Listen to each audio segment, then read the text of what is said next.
नौपाड्यातील अभिनय कट्ट्यावर आंतरराष्ट्रीय योग दिन मोठ्या उत्साहात साजरा करण्यात आला। आदित्य प्रतिष्ठान ठाणेचे संस्थापक किरण नागती यांच्या पुढाकारातून आणि योगगुरू वसंत केळकर यांच्या मार्गदर्शनाखाली गेल्या 5 वर्षांपासून येथे दररोज सकाळी विनामूल्य योगवर्ग आयोजित केला जात आहे। या उपक्रमाचा लाभ शेकडो नागरिकांना मिळत असून निरोगी जीवनशैलीचा संदेश दिला जात आहे। योग दिनानिमित्त पहाटेपासून मोठ्या संख्येने नागरिकांनी सहभाग घेतला। वसंत केळकर यांनी विविध योगासने आणि प्राणायामाची प्रात्यक्षिके करून सहभागींचे मार्गदर्शन केले। यावेळी आदित्य प्रतिष्ठानचे अध्यक्ष सचिन देशपांडे, माधव भिडे, संजय पवार, अपर्णा निमकर आदी उपस्थित होते। योग वर्गातील सदस्यांना गुलाब पुष्प आणि तुळशीचे रोप देऊन नियमित योगसाधना सुरू ठेवण्याचा संकल्प करण्यात आला। तसेच सचिन देशपांडे यांच्या हस्ते योग गुरु वसंत केळकर यांचा सन्मान करण्यात आला। यंदाचा योग दिनही उत्साहपूर्ण वातावरणात साजरा झाला। योग दिवस, विश्व योग दिवस 12वा जो आपण आज उत्साहाने साजरा केला, ते साजरं करणं हे जितकं सहज वाटतं तेवढंच खूप कठीण आहे। एक म्हणजे जागा त्यासाठी आणि माणसं येणं, चांगल्या विचाराकडे माणसं आणणं आणि त्यासाठी कष्ट असतात, त्यांना सहजासहजी पकडून आणता येत नाही।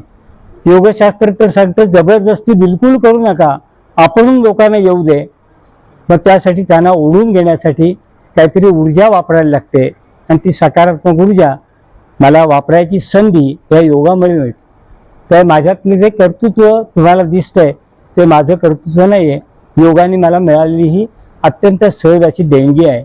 आणि ती देणगीचा उपयोग मी माझं शरीर मला निरोगी ठेवण्यासाठी वापरत असताना सगळ्यांनी निरोगी राहावं आणि निरोगीपणामध्ये जगावं ही माझी प्रचंड इच्छा आहे।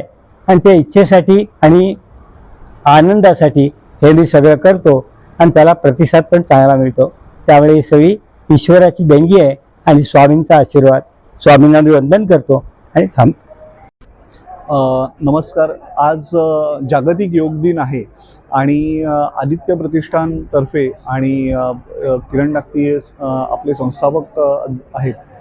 मी आदित्य प्रतिष्ठानचा अध्यक्ष सगळ्यांना योग दिनाच्या शुभेच्छा देतो। आज आपण इथे एक छोटेखानी कार्यक्रम साजरा केला।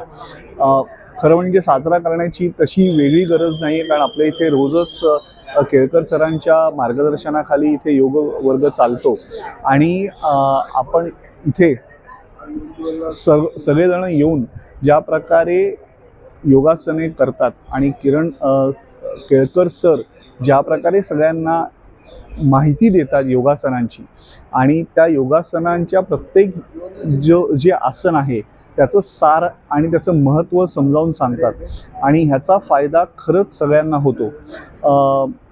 परत एकदा आदित्य प्रतिष्ठानतर्फे मी सर्वांना जागतिक योग दिनाच्या शुभेच्छा देतो।